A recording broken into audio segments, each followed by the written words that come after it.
Hey guys, welcome to another Florida new home tour. Today I'm in Ocala, Florida, checking out a 4-bedroom, 2-bathroom home, just over 1,600 square feet.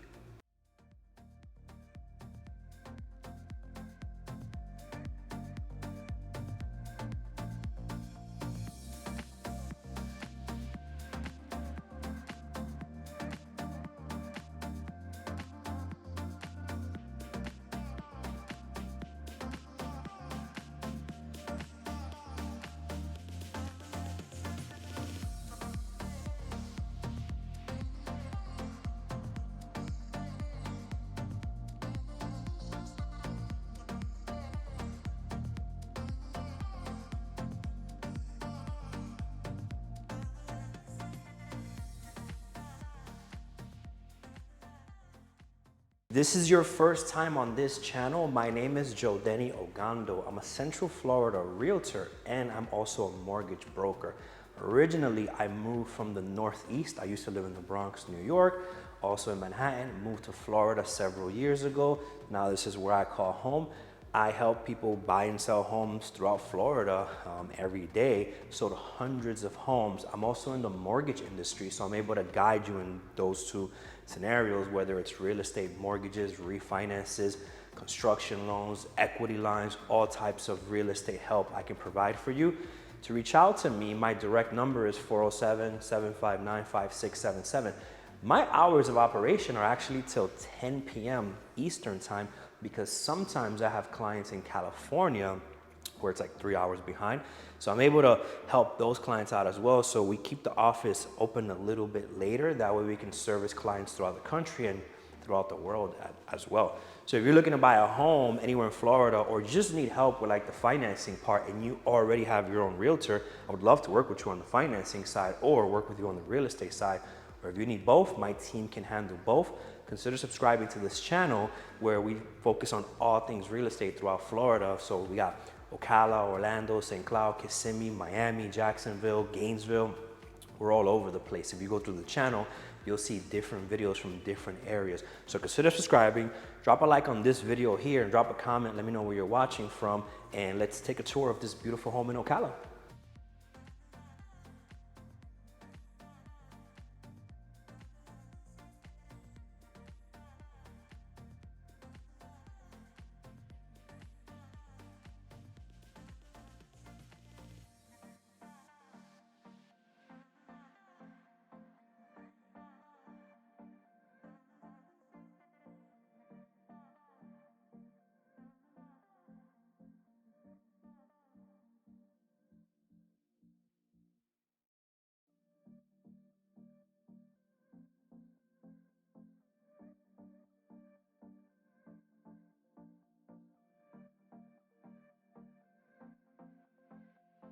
So the front of this home faces southeast. I know that to some customers or clients, it's important which direction the front of the home faces.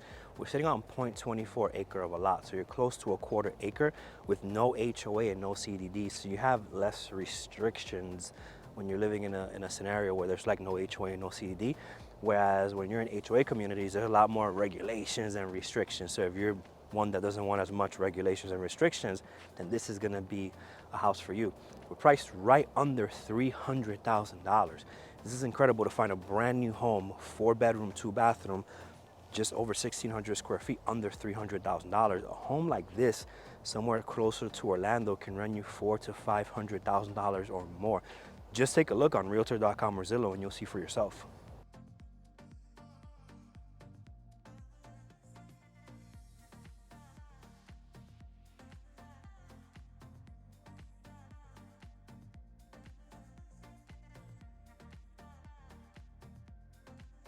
Right when you walk in, this is gonna be your living room area here. Now, I wanted to make a quick note real quick. There's a common misconception that if you reached out to the seller's agent directly or the builder yourself, that you're gonna get the best deal. In fact, what's actually gonna happen is the numbers aren't really gonna change. So they actually factor in most of the time marketing costs, commission, closing costs into those prices. And I've seen a lot of times where they don't actually discount the price if you go directly to the builder or the listing agent. So what you want to do is you want to reach out to a realtor, me, or someone that you trust that's going to represent you. One of the benefits of that is I work with multiple builders. So whereas with this one builder, I can kind of tell you like the pros and cons of like what I've heard different customers and testimonials from this builder, pros and cons of this one. And I can reach out to all of them and kind of like have them bid against each other to kind of see who would give you the better deal. You know, doing this for over 5 years, selling hundreds of homes, I've made connections with countless builder reps that work in every single community you could possibly think about. And sometimes they hop from one builder to another, so then they just contact me with their new incentives, floor plans, and inventory. Sometimes some of those properties don't even make it to Realtor.com or Zillow. So you could be looking at houses online while I'm selling houses that are off market.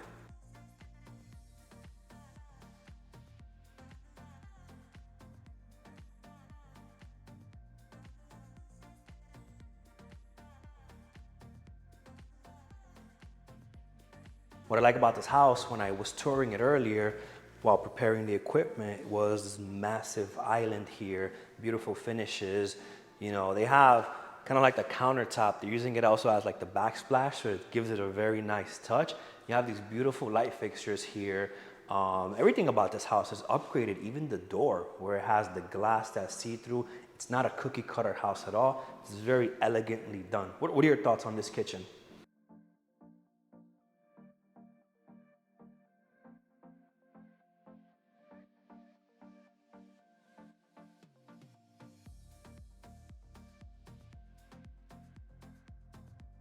This is the door I was talking about here. It gives it a pretty nice touch.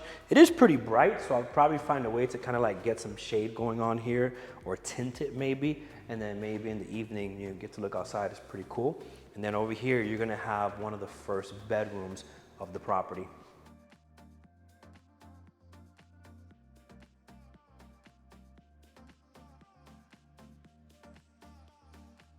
And then right next to the kitchen, you're gonna have two more bedrooms accompanied by one of the bathrooms right over here, which is awesome because this floor plan allows the primary bedroom and bathroom to be on the other wing of the property, so you'll have maximum privacy if that's important to you.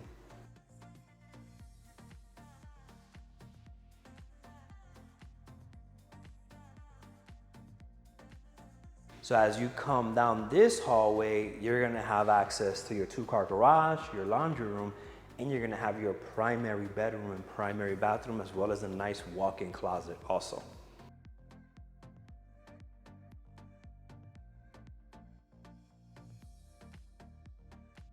Where we are in Ocala, Florida, we're about an hour and 10, hour and 20 minutes from Orlando. In fact, I live in East Orlando around the Waterford Lakes Oviedo area. To get here today on a Sunday, it was about an hour and 10 minutes. So depending on traffic, you'd be an hour 10, hour 45. As far as Disney goes, you're probably like an hour and 20 minutes from Disney. Orlando Airport, probably be an hour and 20 minutes. But what's interesting is Ocala has this strip, State Road 200, College Road, and everything is there. I actually used to live in Ocala when I first moved to Florida for about a year, and I was commuting to work every day to Orlando, and then I got some property over there. I bought my first house in St. Cloud, Florida, and then I moved to Claremont. So I'm pretty much all over the place exploring all these areas that I'm touring, falling in love with all different types of areas. What's interesting about that Southwest College area I was talking about is everything's over there. So you got the movie theater, you got the Target, you got the Walmart, you got all the restaurants, you got the Sky Zone for the kids, the Chuck E. Cheese for the kids, you got all the wireless companies over there, the AT&Ts, pretty much everything you could possibly need. You got the Bravo supermarket, different ethnicity restaurants throughout that whole strip. If you're ever looking into the Ocala area, look into that area as well, because you have everything you could possibly need in that strip right there. You don't ever have to leave town. There's even a mall. There's a Paddock Mall down there as well. And everything I just mentioned is outside of the mall. And then there's a whole mall there as well. So I like Ocala because the prices are really good. The taxes are really good. The homes are amazing, brand new construction homes. And you still have close proximity to everything you possibly need.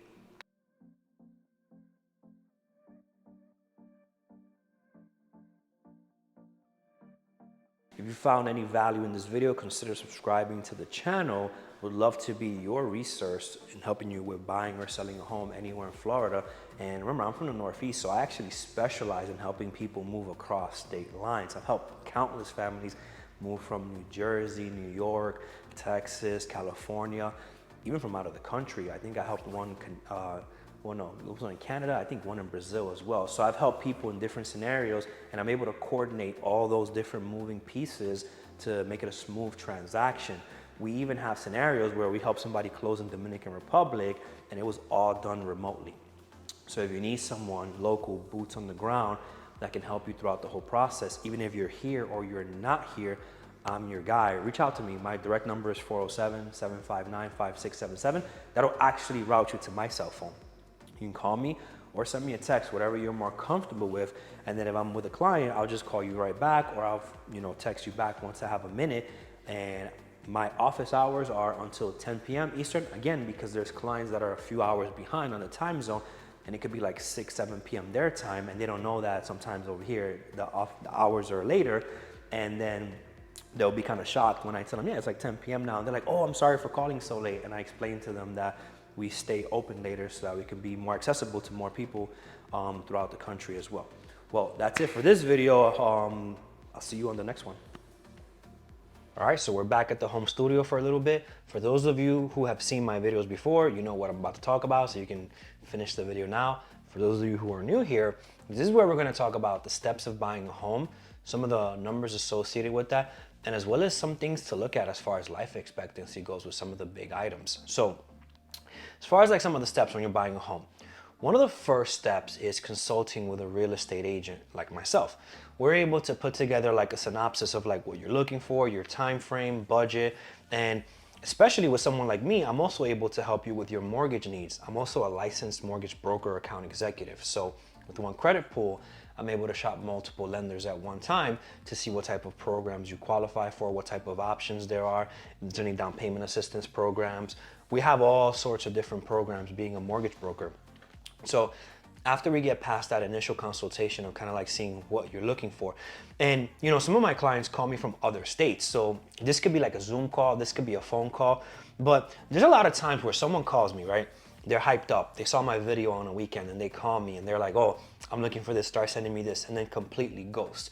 And then there's times where we take the extra step of doing that consultation and actually talking about the goals and everything, and those relationships have blossomed into actual transactions, and those nurtures were so much better. So depending on how motivated you are, I'm gonna pick up the phone or call you back, but you get to decide where it goes next, where it's just a property list being sent to you that doesn't go anywhere because you have 30 different realtors sending you property lists, or if you actually need someone like me who sold hundreds of homes, is also in the mortgage industry as well as the real estate industry, and actually knows what they're doing, and have gone through many different scenarios where I might have, a thing or two I can, help you with on your journey. So you get to decide that. But basically, you first want to do that consultation and talk about what the needs are.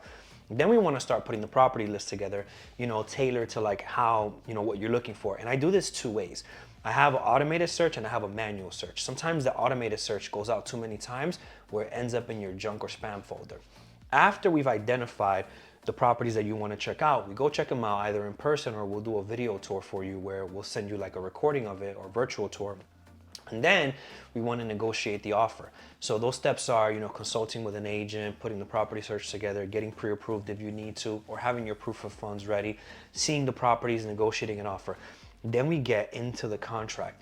Now we're helping you handle the communications between the title company, the home inspectors, the appraisers, the lenders, the surveyors, everyone that's involved in the transaction. So you want to get a home inspection within the first week, as well as start the escrow file with the title company. Then in the second to third week, we want to get, the appraisal ordered, the survey ordered, the title company's working on the title work, lenders working on the lending work. I'm making sure like a puppet master that everyone's doing their part and communicating with everybody. And then around the third to fourth week, we're wrapping things up and we're trying to see, was there any issues, any repairs, any renegotiations, any appraisal issues, any cloud on the title or title issues, or anything that can go wrong, to try to clear that up before we do the final clear to close.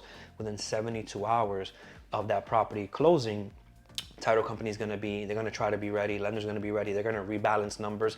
You're going to see the numbers, and we're going to see what you're going to sign at closing as far as a settlement statement goes a few days before the closing. Sometimes the day of or the day before, but normally you'll have access to that before you get to like the closing table. So there's no surprise on what the numbers are going to be. And in all those steps, it could take anywhere from 3 weeks to like 6 weeks or even longer, depending on, you know, what could go wrong. And who you work with does matter, because sometimes we can kind of like see in advance, you know, this might be an issue. For example, I went to a property and I saw that one of the panels on the electrical was outdated. And I simply made a comment that this might need to be replaced and it might cause insurance issues. And lo and behold, yes, it caused insurance issues. And then that property was still on the market like a few months later also, because the seller was trying to truly sell it as is. And we were trying to explain that in its current condition, it's not insurable to new standards. So who you work with does make a difference on sometimes how the journey is gonna go. Now, when it comes to life expectancy on some of the items on the house, I have like a pamphlet here, which an inspector gave me, kind of like detailing what the life expectancy is. Now, this can change based on, you know, how you maintain those items and everything. But something to keep in mind when you're buying a resale home or even a new construction home is the life expectancy of a roof can be anywhere from 12 to 15 years if it's shingles. So sometimes you'll get it like pressure washed or cleaned up real good, but the inspector's job is to determine how much life is left on that roof. And if there's not a lot of life left on it, the insurance companies might give you issues when you're trying to buy the home, trying to reinsure that. So the current coverage doesn't just disappear. For example, the new coverage might not be an option if there's not much life left on it. There's many different ways to negotiate a roof. Sellers can go and get it replaced. They can throw a concession on the deal. If the house appraised for higher than what you're buying it for, we can raise the price of the house, ask for some concessions back. The seller nets the same amount of money, and you're able to finance or walk out with cash at closing to do some of those repairs that you want to do. Now, getting insurance temporarily sometimes is an issue as well if you have one of those big items that need, you know, to be addressed, but we have our workarounds that we've done before. So as far as like roofs go, 12 to 15 years. If it's a standard shingle, if it's a metal roof, you got up to 60 years coverage there, 60 years.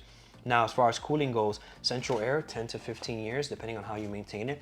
We had one instance where we showed the house and the AC was like, the HVAC was like 29 years old, but that thing still ran smooth. So what the seller did was they basically added a home warranty to the equation just in case if it goes bad in the first 12 months, because they were not gonna replace it. If they kept maintaining it every year and got, you know, parts replaced and everything, they just were not gonna pay the expense to get that fixed. And it was almost a deal breaker, but it was working perfectly fine, and the buyer was okay with getting a home warranty on it.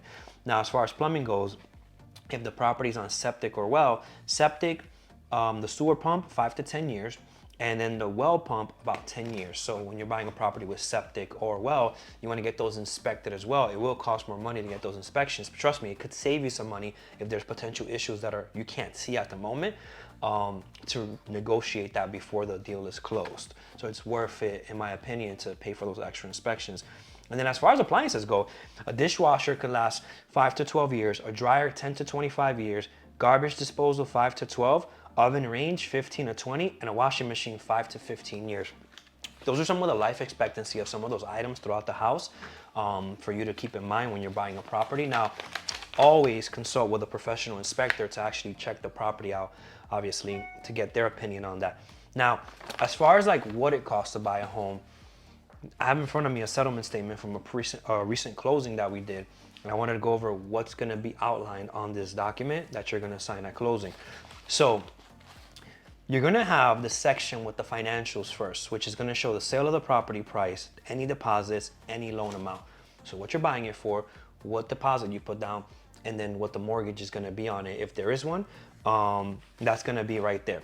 Prorations and adjustments. So any county taxes are there, HOA assessments are there, anything that has to do with the prorations or adjustments are going to be there. The next section is going to be loan charges. That's where you're going to see any points, origination fees, underwriting fees, flood certification, tax certification, prepaid interest, and then you have loan charges and other loan charges. Impounds are next. So we have homeowners insurance. In there, it's the impounds, and then title charges are going to be on the next section. And then we're going to have commissions, depending on when you're watching this video, if it's before August 17th, 2024, commissions are being handled a certain way. And then after August, or on August 17th and after, commissions are being handled a different way. And they're going to be paid out a little bit differently. It's going to be negotiated up front with the buyers, because for a long time the sellers were the ones that just flat out paid the commission. Now they're changing some of the rules up, and I'm not a lawyer or anything, but we have our ways of how we're going to navigate those waters when the time comes. Depending on when you're watching this video, the way that the commission is being paid out can change.